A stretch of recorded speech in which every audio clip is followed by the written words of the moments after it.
गुरुर्ब्रह्मा गुरुर्विष्णु गुरुर्देवो महेश्वरः गुरुर्साक्षात् परब्रह्म तस्मै श्री गुरुवे नमः। ओं गजाननं भूतगणाधिसेवितं कपितजम्बुफलचारुभक्षणं उमासुतं शोकविनाशकारकं नमामि विघ्नेश्वरपादपङ्कजं। सच्चिदानन्दरूपाय विश्वोत्पत्त्यादिहेतवे तापत्रे विनाशाय श्रीकृष्णाय वयं नुमः। आज हम श्रीमद्भागवत महापुराण के 10वें स्कंद का 52वां अध्याय सुनाएंगे, जिसमें द्वारका गमन, श्री बलराम जी का विवाह तथा श्री कृष्ण के पास रुक्मणी जी का संदेशा लेकर ब्राह्मण का आना, इस बारे में आपको सुनाया जाए। श्री सुखदेव जी कहते, प्यारे परीक्षित, भगवान श्री कृष्ण ने इस प्रकार इक्ष्वाकु नंदन राजा मुचकुंद पर अनुग्रह किया। तब उन्होंने भगवान की परिक्रमा की, उन्हें नमस्कार किया और गुफा से बाहर निकले। उन्होंने बाहर आकर देखा कि सबके सब मनुष्य, पशु, लता और वृक्ष वनस्पति पहले की अपेक्षा बहुत छोटे छोटे आकार के हो गए हैं। इससे ये जानकर कि कलयुग आ गया है, वे उत्तर दिशा की ओर चल दिए। महाराज मुचकुंद तपस्या, श्रद्धा, धैर्य तथा अनासक्ति से युक्त एवं संशय संदेश से मुक्त थे। वे अपना चित्त भगवान श्री कृष्ण में लगाकर गंधमादन पर्वत पर जा पहुँचे। भगवान नर नारायण के नित्य निवास स्थान बद्रिकाश्रम में जाकर बड़े शांत भाव से गर्मी सर्दी आदि द्वंद्व सहते हुए वे तपस्या के द्वारा भगवान की आराधना करने लगे। इधर भगवान श्री कृष्ण मथुरापुरी में लौट आए। अब तक काले वन की सेना ने उसे घेर रखा था। अब उन्होंने मलेच्छों की सेना का संहार किया और उसका सारा धन छीनकर द्वारिका को ले चले। जिस समय भगवान श्री कृष्ण के आज्ञा अनुसार मनुष्यों और बैलों पर वह धन ले जाया जाने लगा, उसी समय मगधराज जरासंध फिर 18वीं बार 23 अक्षौणी सेना लेकर आ धमका। परीक्षित, शत्रु सेना का प्रबल वेग देखकर भगवान श्री कृष्ण और बलराम मनुष्यों की सी लीला करते हुए उसके सामने से बड़ी फुर्ती के साथ भाग निकले। उनके मन में तनिक भी भय न था, फिर भी मानो अत्यंत भयभीत हो गए हों। इस प्रकार का नाट्य करते हुए वह सब का सब धन वहीं छोड़कर अनेक योजनों तक वे अपने कमल दल के समान सुकोमल चरणों से ही पैदल भागते चले गए। जब महाबली मगधराज जरासंध ने देखा कि श्री कृष्ण और बलराम तो भाग रहे हैं, तब वह हंसने लगा और अपनी रथ सेना के साथ उनका पीछा करने लगा। उसे भगवान श्री कृष्ण और बलराम जी के ऐश्वर्य प्रभाव आदि का ज्ञान न था। बहुत दूर तक दौड़ने के कारण दोनों भाई कुछ थक से गए। अब वे बहुत ऊंचे प्रवर्षण पर्वत पर चढ़ गए। उस पर्वत का प्रवर्षण नाम इसलिए पड़ा था कि वहाँ सदा ही मेघ वर्षा किया करते थे। परीक्षित, जब जरासंध ने देखा कि वे दोनों पहाड़ में छिप गए और बहुत ढूंढने पर भी पता न चला, तब उसने ईंधन से भरे हुए प्रवर्षण पर्वत के चारों ओर आग लगवाकर उसे जला दिया। जब भगवान ने देखा कि पर्वत के छोर जलने लगे हैं, तब दोनों भाई जरासंध की सेना के घेरे को लांघते हुए बड़े वेग से उस 11 योजन 44 कोस ऊंचे पर्वत से एकदम नीचे धरती पर कूद आए। राजन, उन्हें जरासंध ने अथवा उसके किसी सैनिक ने देखा नहीं और वे दोनों भाई वहां से चलकर फिर अपनी समुद्र से घिरी हुई द्वारकापुरी में चले गए। जरासंध ने झूठ मूठ ऐसा मान लिया कि श्री कृष्ण और बलराम तो जल गए और फिर वह अपनी बहुत बड़ी सेना लौटाकर मगध देश को चला गया।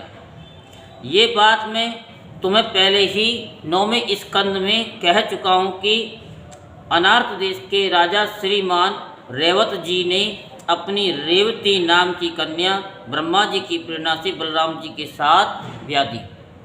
परीक्षित, भगवान श्री कृष्ण भी स्वयंवर में आए हुए शिशुपाल और उसके पक्षपाती साल्व आदि नरपतियों को बलपूर्वक हरा कर सबके देखते देखते जैसे गरुड़ ने सुधा का हरण किया था, वैसे ही विदर्भ देश की राजकुमारी रुक्मिणी को हर लाए और उनसे विवाह कर लिया।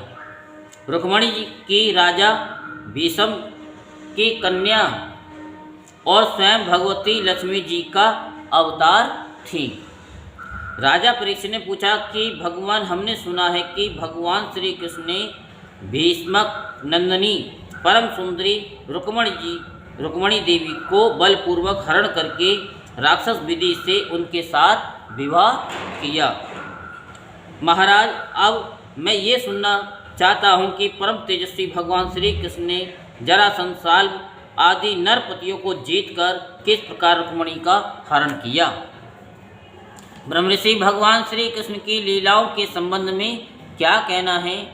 वे स्वयं तो पवित्र हैं ही, सारे जगत का मल धो बहा कर उसे भी पवित्र कर देने वाली है। उनमें ऐसी लोकोत्तर माधुरी है जिसे दिन रात सेवन करते रहने पर भी नित्य नया नया रस मिलता रहता है। भला ऐसा कौन रसिक, कौन मर्मज्ञ है जो उन्हें सुनकर तृप्त न हो जाए। श्री सुखदेव जी कहते, परीक्षित महाराज, भीष्मक विदर्भ देश के अधिपति थे। उनके 5 पुत्र और एक सुंदरी कन्या थी। सबसे बड़े पुत्र का नाम था रुक्मी और 4 छोटे थे जिनके नाम थे रुकमरथ और रुकमबाहु, रुकमकेश और रुकममाली। इनकी बहन थी सती रुक्मिणी।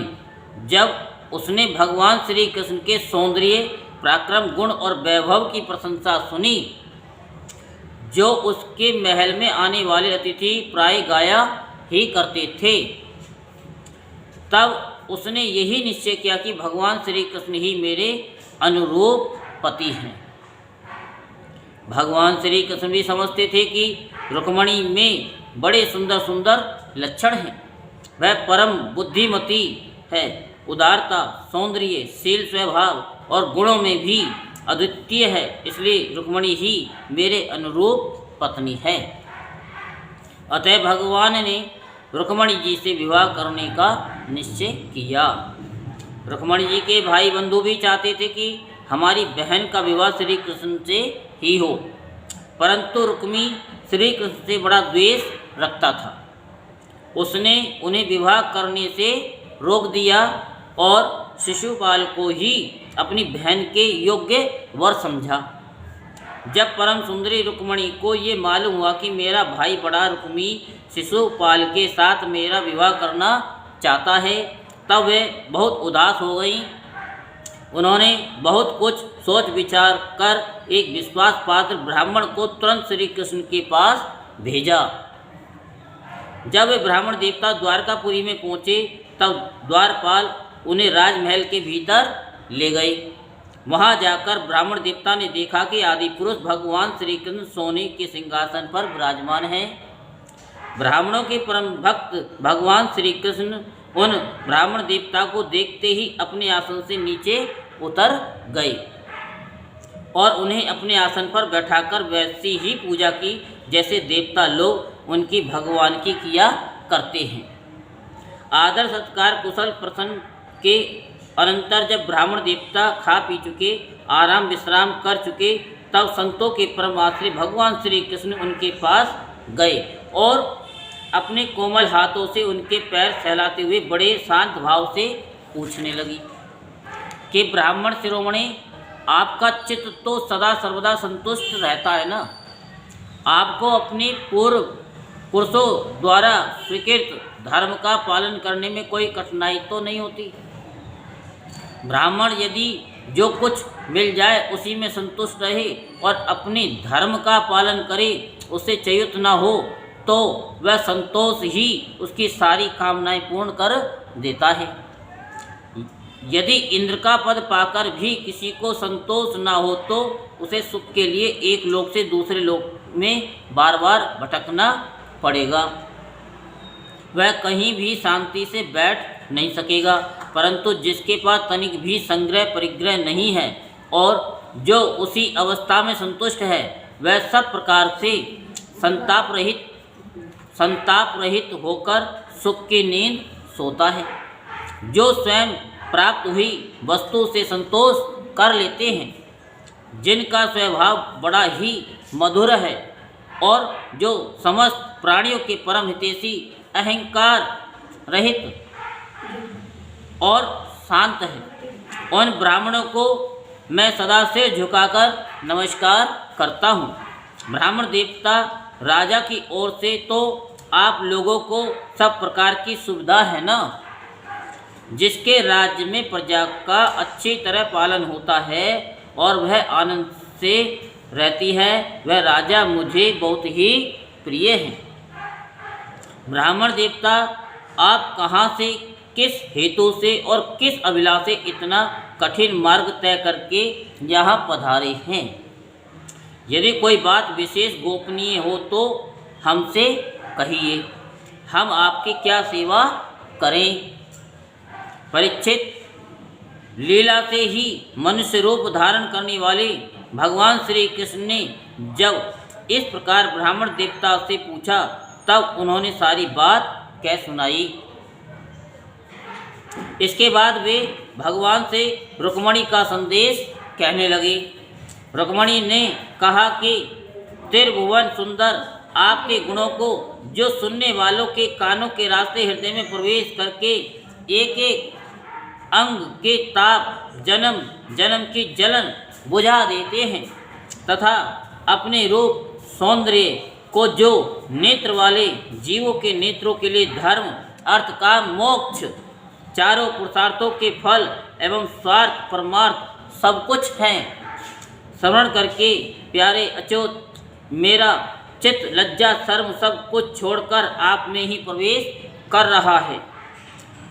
प्रेम स्वरूप श्याम सुंदर, चाहे जिस दृष्टि से देखें, कुल, शील, स्वभाव, सौंदर्य, विद्या, अवस्था, धन, धाम सभी में आप अद्वितीय हैं, अपने ही समान हैं। मनुष्य लोक में जितने भी प्राणी हैं, सबका मन आपको देखकर शांति का अनुभव करता है, आनंदित होता है। अब पुरुष भूषण आप ही बतलाइए, ऐसी कौन सी कुलवती, महागुणवती और धैर्यवती कन्या होगी जो विवाह के योग्य समय आने पर आपको ही पति के रूप में वरण न करेगी। इसलिए प्रियतम, मैंने आपको पति रूप से वर्ण किया है। मैं आपको आत्म समर्पण कर चुकी हूँ। आप अंतर्यामी हैं, मेरे हृदय की बात आपसे छिपी नहीं है। आप यहाँ पधारकर मुझे अपनी पत्नी के रूप में स्वीकार कीजिए।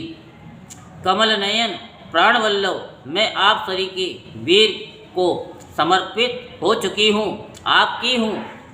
अब जैसे सिंह का भाग सियार छू जाए, वैसे कहीं शिशुपाल निकट से आकर मेरा स्पर्श न कर जाए। मैंने यदि जन्म जन्म में पूर्त, कुआ, बावली आदि खुदवाना, इष्ट यज्ञादि करना, दान, नियम, व्रत तथा देवता, ब्राह्मण और गुरु आदि की पूजा के द्वारा भगवान परमेश्वर की ही आराधना की हो और वे मुझ पर प्रसन्न हो, तो भगवान श्री कृष्ण आकर मेरा पाणी ग्रहण करें। शिशुपाल अथवा दूसरा कोई भी पुरुष मेरा स्पर्श न कर सके। प्रभु, आप अजित हैं। जिस दिन मेरा विवाह होने वाला हो, उसके एक दिन पहले आप हमारी राजधानी में गुप्त रूप से आ जाइए और फिर बड़े बड़े सेनापतियों के साथ शिशुपाल तथा जरासंध की सेनाओं को मत डालिए, तहस नहस कर दीजिए और बलपूर्वक राक्षस विधि से वीरता का मूल्य देकर मेरा पाणी ग्रहण कीजिए। यदि आप ये सोचते हो कि तुम तो अंतःपुर में भीतर के जानने महलों में पहरे के अंदर रहती हो, तुम्हारे भाई बंधुओं को मारे बिना तुम्हें कैसे ले जा सकता हूँ? तो इसका उपाय मैं आपको बतलाए देती हूँ। हमारे कुल का ऐसा नियम है कि विवाह के पहले दिन कुल देवी का दर्शन करने के लिए एक बहुत बड़ी यात्रा होती है, जुलूस निकलता है, जिसमें विवाही जाने वाली कन्या को, दुल्हन को नगर के बाहर गिरजा देवी के मंदिर में जाना पड़ता है। कमल नयन उमापति भगवान शंकर के समान बड़े बड़े महापुरुष भी आत्म शुद्धि के लिए आपके चरण कमलों की धूल से स्नान करना चाहते हैं। यदि मैं आपका वह प्रसाद, आपकी वह चरण धूल नहीं प्राप्त कर सकी तो व्रत द्वारा शरीर को सुखाकर प्राण छोड़ दूंगी, चाहे उसके लिए सैकड़ों जन्म ही क्यों न लेने पड़े। कभी न कभी तो आपका वह प्रसाद अवश्य ही मिलेगा। ब्राह्मण देवता ने कहा कि यदुवंश शिरोमणि, यही रुक्मिणी के अत्यंत गोपनीय संदेश हैं जिन्हें लेकर मैं आपके पास आया हूँ। इसके संबंध में जो कुछ करना हो विचार कर लीजिए और तुरंत ही उसके अनुसार कार्य कीजिए। यही श्रीमद् भागवत महापुराण के 10वें स्कंद का 52वां अध्याय संपूर्ण होता। बोल वृंदावन बिहारी लाल की जय, बोल बांके बिहारी लाल की जय। जय जय श्री राधे श्याम, जय जय श्री राधे श्याम, जय जय श्री राधे श्याम।